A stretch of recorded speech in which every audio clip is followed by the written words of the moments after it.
우리 옆 사람 같이 인사 나눕시다. 당신이 저보다 훌륭하십니다. 당신을 축복합니다. 축복을 하는데 웃는 얼굴로 축복하면 더 좋을 것 같아요. 당신을 축복합니다. 네. 진지한 건 좋아요. 그러나 굳어지지 마세요. 진지한 것과 굳어지는 건 달라요.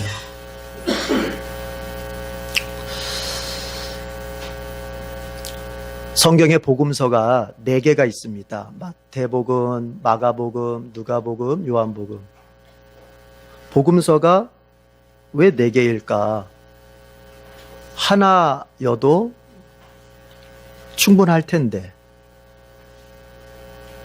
오히려 4개이기 때문에 더 헷갈리는 부분들이 있지 않을까? 생각 없이 성경을 읽으면 헷갈릴 것도 없겠죠. 그러나 좀 더 관심을 가지고 신경을 써서 읽다 보면 이거 복음서들끼리 서로 말이 안 맞는 것 같기도 하고 이런 것들이 눈에 거슬리기도 한단 말이죠. 그럼에도 불구하고 왜 하나님께서는 성경 안에 복음서를 4개를 두셨을까? 이유가 있죠. 그것은 예수님이라고 하는 분을 4가지 관점에서 4곳의 각도에서 다양하게 보여주려고 하시는 거예요. 요즘 우리가 영화를 볼 때도 여러분 2D 지나서 3D 이제는 3D를 넘어서 4D까지 그렇죠? 다양하게 복음서가 4개인 것은 마치 4D로 예수님을 보여주려는 것과 같은 거예요. 그러다 보니까 복음서마다 예수님에 대한 강조점이 달라요. 다 달라요. 그 중에 오늘 본문이 속해 있는 마가복음은 예수님의 어떤 면을 강조해서 보여주려고 하냐면은 고난받는 종으로서의 예수님. 마태가 영광스러운 왕으로서의 예수님을 강조한다면 마가는 고난받는 종으로서의 예수님을 강조해요. 그런데 마가가 그의 자신의 복음서를 통해서 예수님을 고난받는 종으로서 강조한 이유가 있는데 그것은 이 책을 마가복음을 기록한 목적과 연관이 돼 있어요. 마가복음은 한마디로 따라합시다. 위로의 책. 위로의 책이에요. 마가가 이 복음서를 쓸 당시에 마가복음의 1차 대상자들인 로마의 성도들은 큰 박해와 고난의 직면에 있게 됩니다. 그리고 그 성도들은 그 박해와 고난 속에서 신앙적 혼란과 그리고 신앙적 갈등을 겪게 되는 거죠. 그래서 그들을 위로하고 그들에게 해답을 주기 위해서 이 마가복음서를 기록하게 되는 거예요.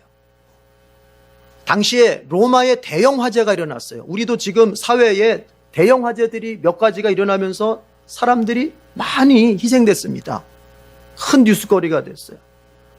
로마에서는 이보다 더한 대형 화재가 일어났어요. 로마 구역을 총 14개로 나누는데 4개만 온전하게 남고 10개가 다 타버릴 정도의 대형 화재가 일어난 거예요. 그런데 이 화재를 일으킨 사람으로 의심받는 사람이 누구냐면 바로 로마의 황제 네로였습니다. 당시 전해지는 얘기로는 네로 황제가 좀 광기가 있었다. 미친 좀 정신이었다. 이렇게. 그래서 그가 뭐 이런 이유 저런 이유로 해서 로마시에 불을 냈다. 의심을 받고 있단 말이에요.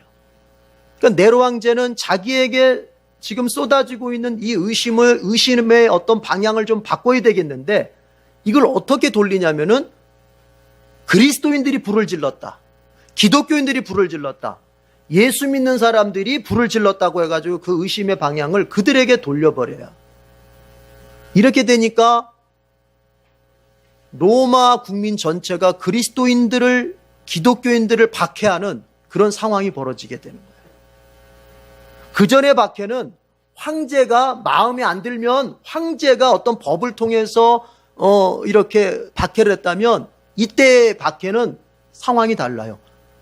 로마인 전체가 그리스도인을 싫어하고 미워하고 혐오하는 그런 방향으로 박해가 간 거예요.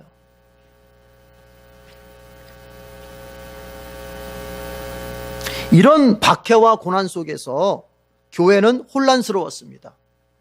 왜 하나님의 백성인 우리가 이런 고난을 겪어야 하는가? 왜 예수 믿는 우리가 이런 어려움 속에서 살아야 되는가? 더 나아가서는 이런 예수님을 끝까지 믿어야 되는 것인가? 신앙의 갈등까지 생기는 거죠. 이런 상황 속에서 마가는 그들에게 답을 주기 위해서 이제 마가복음을 기록하게 되는 거예요. 마가는 먼저 예수님이 어떤 분인지부터 설명하면서, 아니 사실은 그걸 설명하려고 마가복음을 기록하는 거겠지만 예수님이 어떤 분인지 단적으로 딱 선포하면서 이 마가복음을 시작합니다. 여러분 1장 1절을 보십시오. 1장 1절. 마가복음 1장 1절 다 같이 읽어봅시다. 시작. 하나님의 아들 예수 그리스도의 복음의 시작은 이러하다. 예수님은 바로 하나님의 아들이시다라고 하는 것이 마가가 먼저 강조하고 싶었던 것입니다. 예수님은 하나님의 아들이시다. 바꿔 말하면 그분은 전능하신 하나님 자신이시라는 거예요. 그분은 전능하신 분이시다.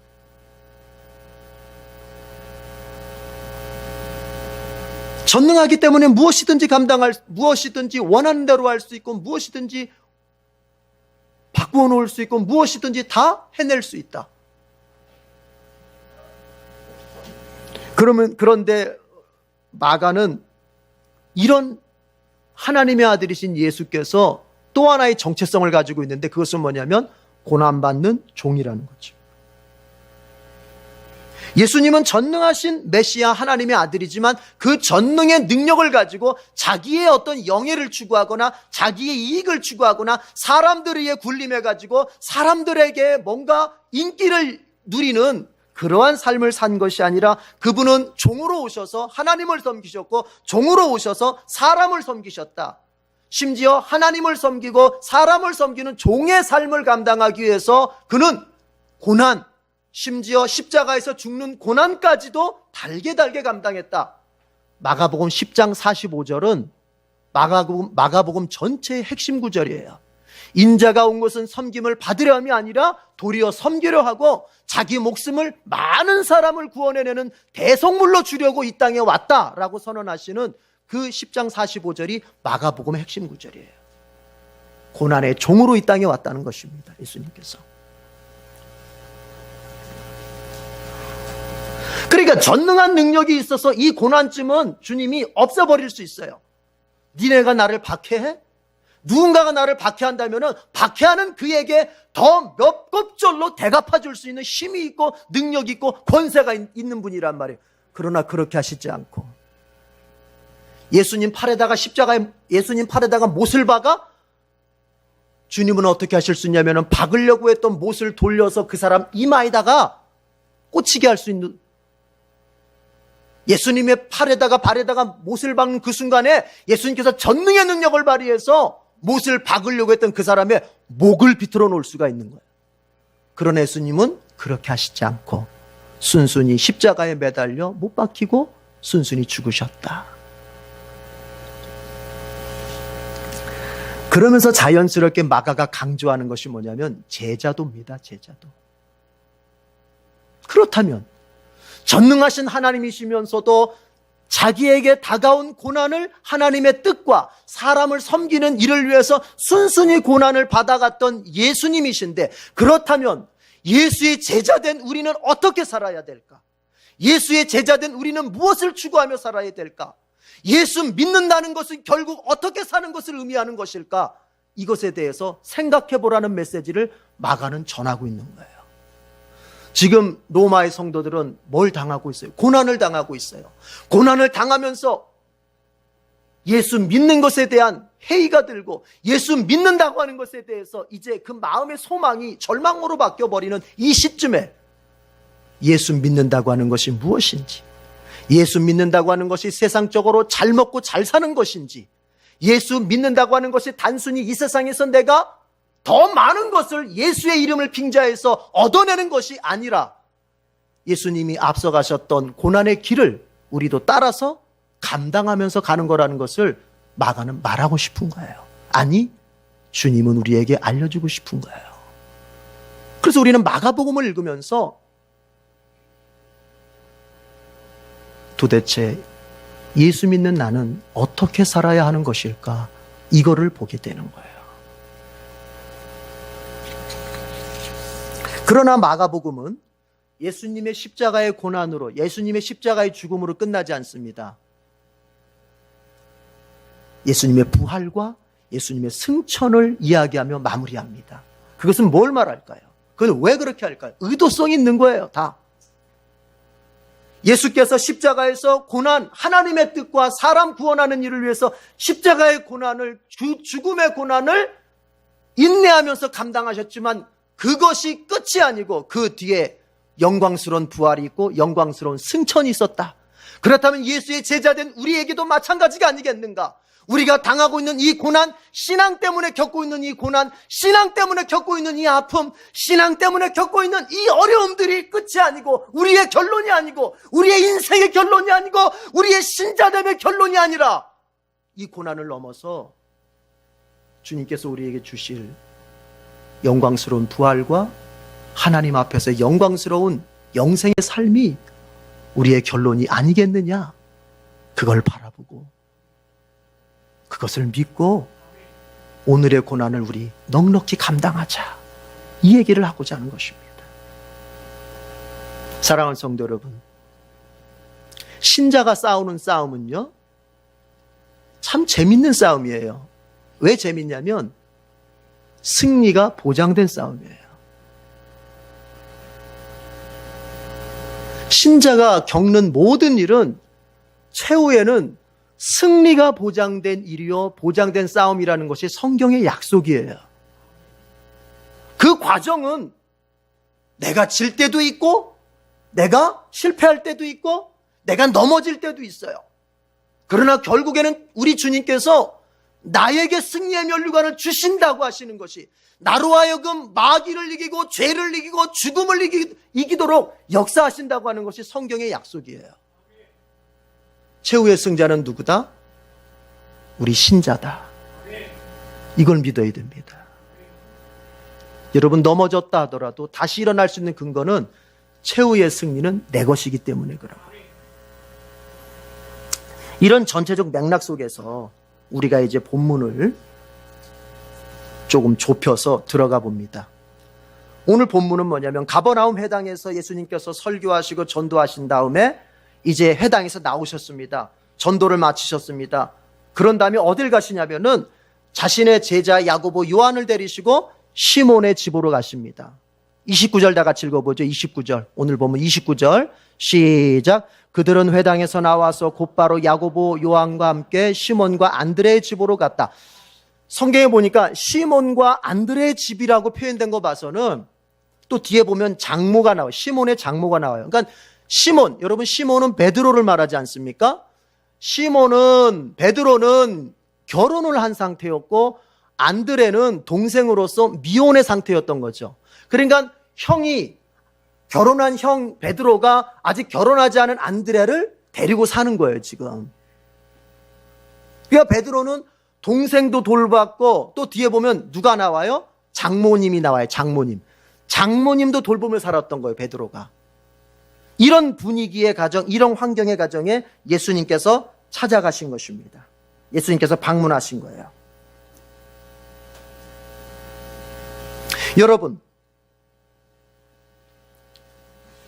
여러분의 가정이 누릴 수 있는 복 중에 가장 큰 복이 뭔지 아십니까? 아니, 여러분의 가정이 누려야 할 복 중에 가장 큰 복이 뭔지 아십니까? 예수님을 맞이하는 복입니다. 따라합시다. 예수님을 맞이하는 가정. 이 가정 되는 게 가장 큰 복이에요. 예수님께서 베드로의 집을 찾아가셨을 때 베드로는 예수님을 기꺼이 모셔드렸습니다. 우리의 가정들이 예수님을 모셔드리는 그런 가정 되었으면 참 좋겠습니다. 예수님을 가정에 모셔드린다고 하는 의미는 다양하게 우리가 이해할 수 있습니다. 예수님을 전혀 믿지 않고 교회를 전혀 나가지 않는 사람에게 예수님을 모셔드린다고 하는 것은, 예수님을 맞이한다고 하는 것은 이제 교회를 다니기 시작하고 예수님을 처음 믿는 것을 의미할 것입니다. 그런가 하면 예수님을 이미 믿고 있고 교회를 이미 다니고 있는 사람에게 예수님을 가정 속에 맞이한다고 하는 것은 뭐냐? 예수님을 그 가정의 주인으로 세워드린다는 것을 의미합니다.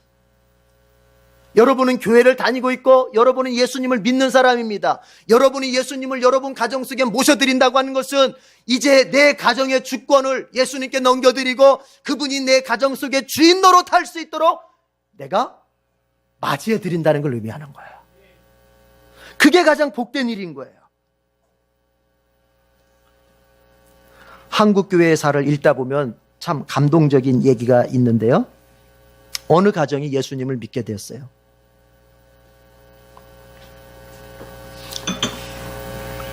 가족 전체가 이제 예수님을 믿게 됐는데 교회에서 이제부터 가정 예배를 드리라 그래요. 가정 예배 한 번도 드려본 적이 없는데, 아니 교회 나오지도 얼마 안 된 분이 어떻게 가정 예배를 드리겠어요? 야, 이거 어떻게 해야 되나? 그러나 그 집 가장이 어쨌든 교회에서 가정 예배를 드리라고 하니까 이제부터 우리도 이제 가정 예배를 드려야 되겠다 싶어가지고 가족들한테 선포를 했습니다. 내일 몇 시에 우리 가정 예배 드리니까 몇 시에 모여라. 그래서 이제 모였습니다. 모이긴 모였는데 이 가정 예배를 어떻게 드려야 하는지를 모르는 거예요. 또 그 집 가장도 한 번도 안 해본 걸 하려니 쑥스러운 거예요. 이걸 뭐 어떻게 해야 되나. 방법도 모르고 쑥스럽기도 하고. 근데 어떻게 해요? 가족들은 다 모여가지고 아버지만 이렇게 쳐다보고 있는데, 그래서 내가 요즘 뭔가 하긴 해야겠는데 이거 뭘 해야 되나. 아무리 궁리해도 생각이 안 나요. 그러다 그 가정이 딱 이렇게 얘기합니다. 자, 이제부터 여러분은 나만 따라하십시오. 나만. 그러더니 이렇게 해요. 예수님 만세! 예수님 만세! 예수님 만세! 가족들이 다 따라서 했어요. 그리고 가정 예배 끝. 여러분, 저는 생각해 볼 때, 예배학 관점에서 볼 때 이 가정이 정말 훌륭한 가정 예배를 드린 거예요. 여러분, 예배가 뭐예요? 여러분, 예배는 다른 게 아니에요. 예수님 만세 불러드리는 게 예배예요. 오늘 우리가 예배 자리에 왔습니다. 오늘 예배 자리에 와서 내 인생의 만세를 외치려고 하면 안 돼요. 예수님 만세 외쳐야 돼요. 그분이 나의 주권자이시고 그래서 나를 통해서 그분이 영광을 받으셔야 한다. 그것이 그 말 속에 응축되어 있는 거예요. 여러분, 예배는 다른 게 아닙니다. 따라합시다. 예수님 만세. 이거 외치는 게 예배란 말이에요. 여러분의 가정은 누가 만세를 받고 있습니까? 여러분의 가정은 누가 만세를 지금 받고 있습니까? 예수님이 받으셔야 되는 거예요. 여러분의 가정은 누가 주도하고 있습니까? 예수님이 주도하셔야 되는 거예요. 그게 바로 베드로가 예수님을 가정으로 모시는 사건과 우리에게 보여주는 교훈인 거예요. 그런데요,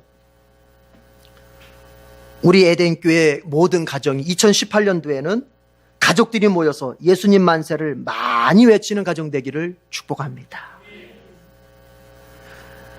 그런가 하면 여러분, 예수님 만세를 외치고 예수님을 가정에 모셔드려서 예수님 만세를 외치잖아요. 그러면 그 가정에 따라합시다. 기적이 일어납니다. 기적이 일어나는 거예요. 오늘 본문에서도 보십시오. 기적의 사건이 일어납니다. 30절, 31절 다 같이 읽어봅시다. 어떤 기적의 사건이 일어납니까? 30절, 31절 다 같이 시작. 마침 시몬의 장모가 열병으로 누워 있었는데 사람들은 그 사정을 예수께 말씀드렸다. 예수께서 그 여자에게 다가서셔서 그 손을 잡아 일으키시니 열병이 떠나고 그 여자는 그들의 시중을 들었다. 시몬의 장모가 열병으로 고통당하고 있는 문제. 여러분, 그렇잖아요. 가정에 누가 아프면요, 가정 전체 분위기가 우울해요. 가정 전체 분위기가 참 힘들어요. 그렇잖아요? 그러니까 이 가정에 시몬의 장모님이 열병을 앓고 있었어요. 오늘 마가는 단순히 열병, 프레수사 이렇게 표현하고 있지만은 여러분 누가복음을 기록한 누가는 직업이 뭡니까? 의사입니다. 의사 출신 누가는요, 누가복음 4장 38절에서 이 장모의 병을 이야기할 때 단순히 열병 그렇게 말하지 않고 프레토메갈로, 심한 열병 그렇게 표현합니다. 그럼 무슨 뜻이냐면은 아주 고열이 동반되면서 너무나 고통스러워하는 그런 병이에요. 그래서 유대인들은요, 이 병을 뼈 속의 불이라고 불렀대요. 막 뼈 속에서 불이 일어나는 것 같은 고통을 느끼는. 그리고 오늘 지금 누워 있었다라는 이 말을 갖다가 제가 원어적으로 이렇게 문법을 분석해 보니까 죄송합니다. 이해하고 들으세요. 미완료 형태예요. 미완료 형태라는 건 뭐냐면은 오랫동안 계속됐다는 얘기예요. 이게 어느 한순간 그냥 몸살기 있어가 잠깐 누워있다 만 게 아니라 이게 굉장히 오래된 병이라는 얘기예요. 이게. 그러니까 이 가정이 누군가가 아파서 누워있고 어려움과 근심과 걱정이 있는 이 상태가 오래 지속됐던 거예요. 그런데 그 가정에 누가 오셨어요? 예수님이 오신 거예요. 그 가정에 누구를 모셔드렸어요? 예수님을 모셔드린 거예요. 그래서 어떻게 됩니까? 예수님께서 그 시몬의 장모를 고치셨습니다.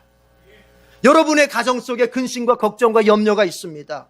여러분 그거 어디 가서 누구를 통해서 어떤 방법을 통해서 해결하려고 듭니까?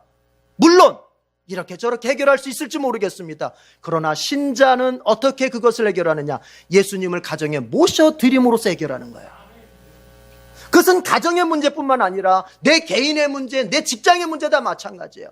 신자가 인생 속에서 만나는 문제를 해결하는 길은 예수님을 다시 한번 만나는 거예요. 예수님을 다시 한번 모셔드리는 거예요. 예수님 앞에 다시 한번 나가는 거예요. 그러면서 인생의 기적을 주님 안에서 경험하게 되는 것입니다. 예수님이 그 베드로의 가정에 찾아가셨고 베드로는 기꺼이 그 예수님을 맞아들였습니다. 그때 그 가정 속에 있었던 문제, 근심, 아픔이 어떻게 바뀝니까? 샬롬, 평화로 바뀌는 거예요. 근심과 걱정과 아픔이 떠나가고 그 가정 속에 평화가 임하고 기쁨이 임했던 것입니다. 이게 기적 아니겠습니까? 여러분이 다시 한번 내 가정을 어떤 곳으로 만들어야 할지 고민해 봐야 됩니다. 다른 것 가지고는 안 되는 겁니다. 같이 여행도 다니시고 같이 만난 것도 먹고 같이 시간도 보내십시오. 그러나 그것이 그 가정을 바꿀 수 있다고 생각하면 큰 착각입니다. 가정이 달라지고 가정이 바뀌고 결국 가정이 새로워진다고 하는 것은 사람이 새로워지는 걸 말하는 거예요. 사람이 새로워져야 가정이 새로워지는 거예요. 사람을 바꿀 수 있는 것은 오직 예수님밖에 없는 거예요. 예수님을 가정 속에 모셔드릴 때 바뀜의 역사, 그리고 근심이 떠나가고 기쁨이 정착되는 역사가 일어납니다. 여러분 가정 속에 이런 복이 있기를 바랍니다. 자, 그렇게 예수님께서 시몬의 가정 속에 근심을 해결해 주셨습니다. 그리고 나서 이제 그 베드로의 집에 많은 사람이 몰려오는데 별 병을 가지고 별 일을 다 가지고 온 사람들이 다 모입니다. 32절에서 34절인데 자, 우리 같이 읽어보겠습니다. 32절에서 34절까지 시작. 해가 져서 날이 저물 때에 사람들이 모든 병자와 귀신 들린 사람을 예수께 데리고 왔다. 그리고 온 동네 사람이 문 앞에 모여들었다. 그는 온갖 병에 걸린 사람들을 고쳐주시고 많은 귀신을 내쫓으셨다. 거기까지요.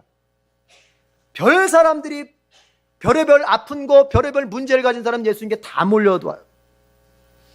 몰려온 이유가 있어요. 왜냐면요, 32절에 보면 해가 져서 그랬잖아요. 이게 그냥 써 있는 게 아닙니다. 여러분 21절을 가보세요. 21절에 가보면은 그들은 가버나움으로 들어갔다. 예수께서 안식일에, 언제? 안식일. 유대인들의 안식일은 금요일 저녁에 시작해서 토요일 저녁에 끝나요. 그러니까 여기 32절에 해가 져서라는 말은 뭐냐면은 안식일이 끝나는 시점, 오늘날 말하자면은 토요일 저녁 때를 의미하는 거예요.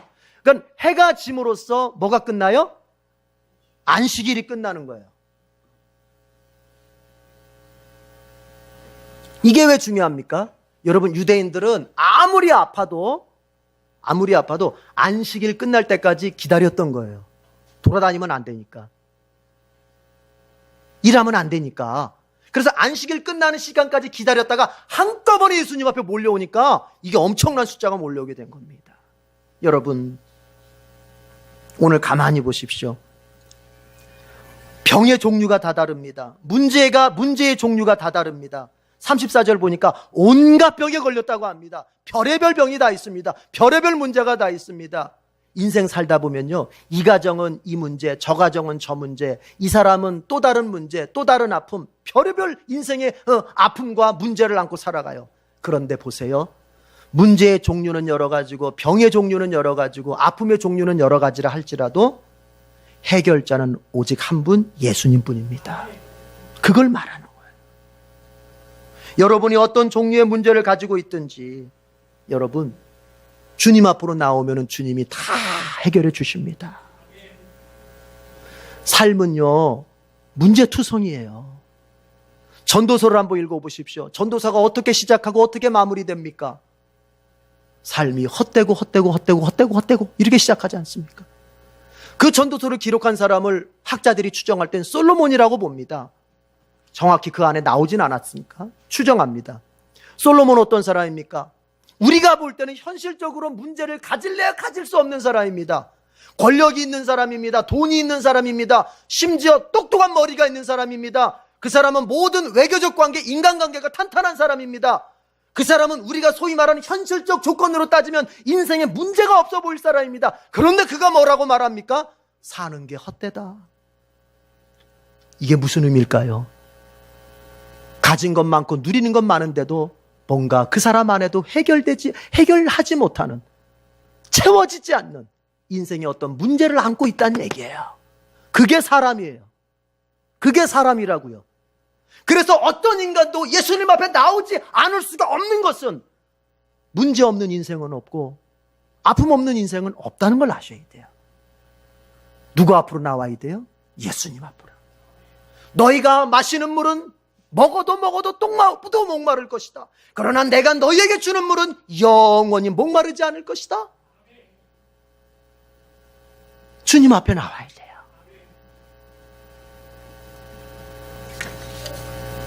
제가 우리 집사님 분 중에 한 분의 그 간증을 들었어요. 그 집사님이 몸이 너무너무 아파가지고 수술까지 받았어요. 수술받고 병원에 오랫동안 입원해 있다 보니까 직장을 그만두게 됐어요. 병원을 반복해서 입원하다 보니까 직장에서도 더 이상 기다려줄 수 없어요. 본인도 미안하니까 그만두겠습니다.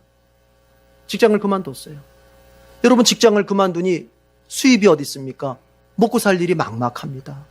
그렇다고 부모님한테 기댈 수도 없습니다. 이거 어떻게 살아야 되나? 막막합니다. 지출될 곳은 너무나 많은데 이거 어떻게 살아야 되나? 막막합니다. 그러나 주님 앞에 기도만 했습니다. 아무 데서도 수입이 없습니다. 얻을 데가 없습니다. 부모님께는 손 벌리기 싫습니다. 주님 도와주십시오. 그런데요, 어느 날 전화가 왔어요. 어떤 전화가? 보험금 타가세요. 본인도 모르는 보험이 있었어요? 그 전에 보니까 부모님이 아주 옛날에 실비보험을 하나 들어놨는데 본인도 모르는 보험이에요. 그런데 그거 타가라고. 수술 받고 병원에 입원했으니 그 모든 거 다 줄 테니까, 다 해당되니까 다 타가라고. 생각지도 못했던 엄청난 액수의 돈을 받았어요. 여러분, 뭘 느끼십니까? 그 사람이 돈을 벌었다, 이걸 생각하는 게 아닙니다. 아무 곳으로부터도 가능성이 없었습니다. 인간적인 조건으로 보자면 어디에서도 내 수입이 들어올 수 있는 가능성이 없었습니다. 그저 주님 앞에 나와서 울며 기도하고, 주님 먹여주십시오, 살려주십시오. 그랬을 때 주님께서는 0%의 가능성인데도 주님이 되게 하셨단 말이에요. 여러분, 어떤 문제가 있습니까? 여러분, 오해하지 마십시오. 우리 주님은 우리의 영혼만을 구원하시는 분이 아닙니다. 성경은 단 한 번도 우리의 영혼만 구원하시겠다고 말씀하신 적이 없습니다. 성경이 말하는 구원은, 기독교가 말하는 구원은 전인적인 구원입니다. 전인적이라는 것은 뭐냐? 우리의 영혼과 우리의 육신 나 자신을 구원하는 거예요. 나 자신을 구원한다고 하는 것은 나라고 하는 존재에 해당된 모든 것을 구원하시는 거예요. 나의 영혼을 구원하시고 나의 육신을 구원하시고 나의 삶을 구원하시고. 그래서 우리가 인생을 살면서 육신의 문제도 우리 주님 앞에 나와서 주님 도와주십시오. 우리의 돈의 문제도, 우리 직장의 문제도, 내 진로의 문제도, 내 자식의 문제도 주님 도와주십시오. 주님 구원해 주십시오. 주님 살려주십시오. 여러분, 그러면 우리 주님 무관심할까요? 우리 성경 오늘 본문을 통해서 보십시오. 주님이 다 고쳐주시고 들어주시고 새롭게 하셨습니다. 우리 그 집사님의 간증처럼 주님이 돈 문제도 관심 갖고 해결해 주십니다.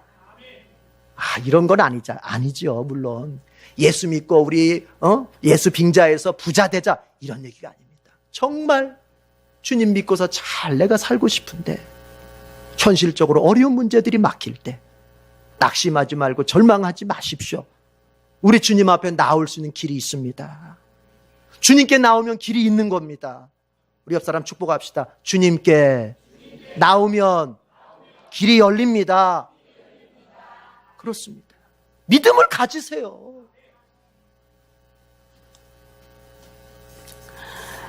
그렇게 예수님께서 밤새 야근하시면서 병자들 다 고쳐주셨어요. 온 사람들 한 사람도 그냥 또 헛걸음 만들지 않고 다 고쳐주셨어요. 아마 예수님 철야 근무하셨을 것 같아요. 저녁 때부터 일을 새롭게 시작한 거니까. 그러니까 지금 마가가 이런 내용들을 통해서 보여주려고 하는 게 뭐냐면은 예수님은 이렇게 종의 모습으로 사셨다는 거예요. 하나님을 위해서 쉴 틈 없이 일하셨다는 거예요. 여러분, 쉴 틈 없이 일하는 사람이 누굽니까? 종, 노예, 둘로스 아닙니까? 둘로스. 헬라어 둘로스. 바로 종, 노예. 예수님은 바로 이렇게 사셨다는 거예요. 자, 그런데 보세요. 35절 보니까 이렇게 철야 근무하신 예수님께서 35절 아주 이른 새벽에 일어나셔가지고 뭐 하셨어요? 기도하셨어요. 그러니까 새벽 기도는요, 전날 일을 하지 않고 잠 푹 잔 사람이 새벽 기도하는 게 아니라 심지어는 철야까지 했어도 필요하다면 주님께 나와서 새벽 기도할 수 있다는 얘기예요. 주님 그렇게 하신 거예요. 물론 그렇다고 여러분 무리하라는 얘기가 아닙니다. 중요한 것은 하나님 앞에 기도하는 삶을 예수님처럼 소중히 여기자는 얘기예요.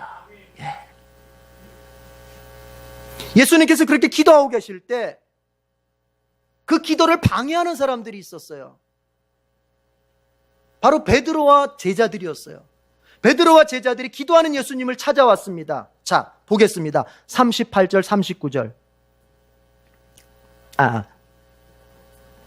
37절 다 같이 읽어보고 37절 다 같이.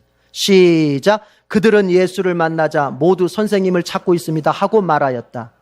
베드로와 그의 일행이 예수님을 찾아 나섰어요. 그리고 만났습니다. 그리고 예수님한테 만나자마자 다짜고짜 하는 얘기가 뭐냐면, 선생님, 모두 지금 선생님을 찾고 있는데 지금 여기서 뭐하고 계세요? 이런 분위기예요, 지금 이 말이. 그러니까 빨리 가셔야죠. 그런데 예수님 뭐라고 말씀하시는지 한번 성경을 통해서 확인해 봅시다. 그때 예수님 뭐라고 말씀하시는지 38절, 39절 다 같이 읽어보겠습니다. 시작. 예수께서 그들에게 말씀하셨다. 가까운 여로 고을로 가자. 거기에서도 내가 말씀을 선포해야 하겠다. 나는 이 일을 하러 왔다. 예수께서 온 갈릴리와 여러 해당을 두루 찾아가셔서 말씀을 전하고 귀신들을 쫓아내셨다. 예수님께서 가지 않겠다 하시는 겁니다. 예수님, 지금 여러 사람이 지금 새벽부터 어제 밤새 병자 고쳐줬잖아요. 근데 아마도 그때 오지 못했던 사람들이 또 소식을 듣고 새벽 일찍부터 예수님을 찾아왔던 것 같아요. 그리고 기다리고 있는 것 같아요. 근데 예수님 뭐라고 말씀하세요? 야, 이제 우리 다른 마을로 가자. 다른 마을로. 내가 다른 마을에 가서도 전도해야 되겠다. 오늘 38절 내가 말씀을 선포해야 되겠다 이렇게 나와 있지만 우리 옛날 개역개정 성경에는 내가 전도해야 되겠다 이렇게 나와 있어요. 같은 표현이에요. 우리 다른 마을로 가자. 그러면서 예수님 이런 말씀하십니다. 나는 이 일을 하러 왔다.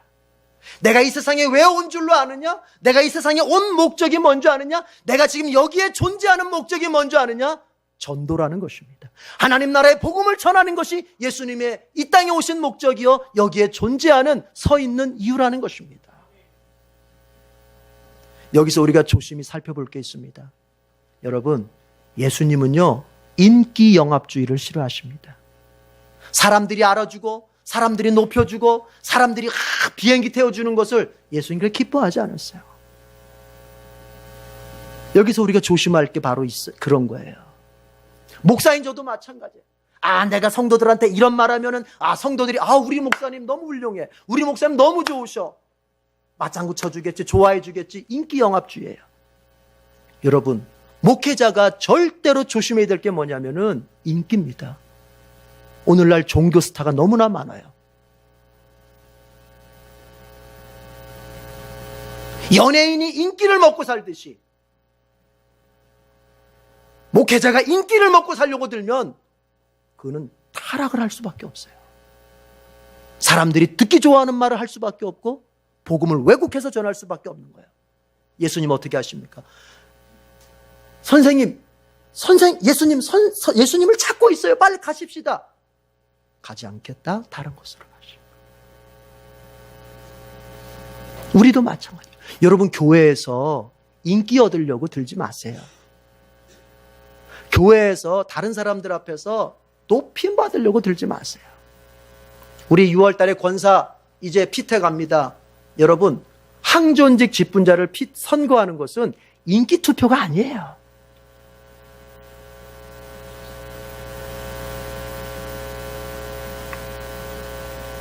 예수님께서 그걸 마다하시고 행하시는 건 뭡니까? 오로지 하나님의 뜻, 하나님이 나를 보내신 존재의 목적. 여러분, 여기 있는 홍 목사가 언제 제일 훌륭하게 되는 줄 아십니까? 여러분에게 듣기 좋은 소리 할 때가 훌륭한 게 아닙니다. 여러분이 마음을 흐뭇하게 해줄 때 그게 훌륭한 게 아닙니다. 하나님께서 전하라 하는 그 말씀을 전할 때 훌륭한 거예요.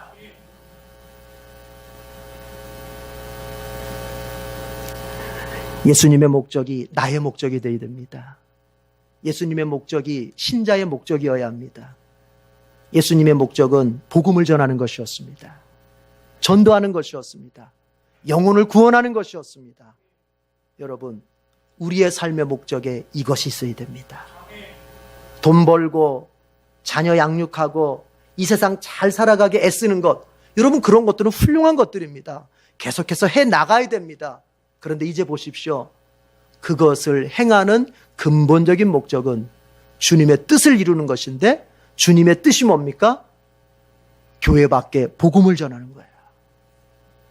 다른 사람들 예수 믿어 구원받게 하는 거예요. 예수님 말씀하시잖아요. 나는 이 일을 하러 왔다. 어느 교회 집사님 한 분 계셨습니다.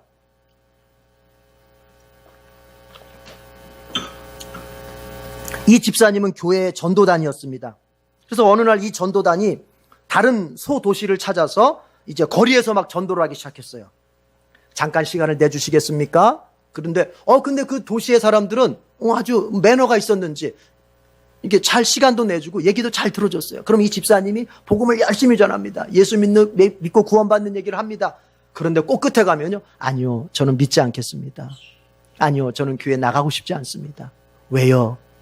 제 형님이 교회 장로입니다. 그런 형님이 다니는 교회는 가고 싶지 않습니다. 제 앞집에 교인이 삽니다. 그런데 그 교인 사는 모습 보면 별로 교회 나가고 싶지 않습니다. 다 이런 식으로 하면서 교회를 안 나가겠다 그러는 거예요. 그래서 이분이 복음을 전할 때마다 계속 그 마지막 반대에 이렇게 부딪히니까 이분이 결심하고 외친 말이 있어요. 그게 뭔지 아세요? 예수 믿는 놈을 믿지 말고 예수님을 믿으십시오. 예수 믿는 놈을 바라보지 말고 예수님을 믿으십시오. 얼마나 슬픈 말입니까? 예수 믿는 나를 보면서 누군가가 예수 믿고 싶어져야 되는데, 교회 목사인 나를 보고, 교회 장로인 나를 보고, 교회 안수집사 권사인 나를 보고 당신이 교회에 있으니 더 나가고 싶은 마음이 안 든다 할 것 같으면 이건 얼마나 슬픈 일입니까? 우리 자신을 정죄하자는 얘기가 아닙니다. 혹시 내가 다른 사람이 예수님께 나올 수 있는 그 발걸음을 가로막는 장본인은 아닌가 생각해 봐야 되는 거죠. 우리의 삶이 전도지가 되어야 됩니다. 많은 교회들이 전도지 고급스럽게 만들어내기 위해서 연구하고 비싼 돈 들여서 물티슈다 무슨 어쩌고 저쩌고 비싼 전도지 구입하는데, 그런데 빠진 게 있어요. 그런 것도 필요한 일이에요. 이러저러한 전도지를 뭘로 쓸 거 연구하고 돈 들여서 전도지 사는 거 왜 나쁜 일이겠습니까? 필요한 일입니다. 그러나 그거 앞서 바탕으로 가야 돼. 기본으로 가야 될 게 뭡니까? 내 삶이 전도지라는 걸 알아야 돼요. 그 사람들은 내가 준 전도지 몇 글자 읽고서 오게 되는 것이 아니라 예수 믿는 내가 어떻게 사는지를 보고서 교회 올지 말지를 결정하는 거예요. 예수 믿는 나를 보고서 내 아내나 내 남편이 예수 믿을 건지 말 건지, 예수 믿는 부모인 나를 보고서 예수 믿을 건지 말 건지를 내 자식들은 결정하게 되는 거예요. 우리 같이 한번 권면합시다. 우리의 삶이 전도지입니다. 여러분, 우리를 보고 예수 믿고 우리를 보고 교회 다니고 싶은 마음이 들 수 있도록 우리의 삶을 한번 만들어 가봅시다. 그 집사님이 외쳤던 예수 믿는 놈이 되지 말고 정말 예수님의 편지가 되어 보십시다. 그래서 나를 통해서 예수님께서 이루시고자 하셨던 일, 나는 이 일을 하러 왔다, 나는 전도하여 영혼을 구원하러 왔다고 하시는 예수님의 그 목적과 예수님의 그 뜻이 나의 삶을 통해서 나의 현실 속에 이루어지는 그런 복된 우리의 남은 생애가 되기를 바랍니다. 기도하겠습니다. 하나님 아버지, 우리를 사랑하셔서 주님의 생명을 내어주시고 이로 인하여 하나님과 원수되었던 관계를 회복하사 누구든지 주님을 통하여 하나님께 나아가기만 하면 구원받는 길을 만들어 주셨습니다. 그러나 길이 있다고 해서 다 된 것이 아니고 그 길을 알지 못하는 사람들에게 그 구원의 길을 가르쳐 그들도 나처럼 구원받고 영생의 생명을 얻고 하나님의 복을 받는 사람들로 만들어가야 되겠습니다. 예수님은 직접 그 길이 되어 주셨을 뿐만 아니라 그 길을 알려주시려고 이곳을 저곳을 찾아다니며 전도하셨습니다. 그리고 그것을 위해서 이 땅에 오셨다고까지 주님의 존재의 목적을 말씀하셨습니다. 주님, 우리가 그 목적을 이어받아 감당할 수 있게 해주시옵소서. 내가 가는 곳마다 나로 인하여서 예수님 복음의 소식이 전해지게 하시고 나로 인하여서 구원받는 자가 더 많아지게 해 주시옵소서. 주님, 우리 가정 속에 늘 예수님 맞아들이는 삶을 매일매일 반복해서 살게 하시고 내 인생 속에서 살다가 만나게 되는 문제들 앞에서 주저앉고 포기할 것이 아니라 예수님께 들고 가 해결받는 기적의 삶을 우리가 매일매일 경험할 수 있게 해 주시옵소서. 우리 주님의 크신 은총이 우리 성도들과 함께할 것을 믿고 예수님의 이름으로 기도드립니다. 아멘.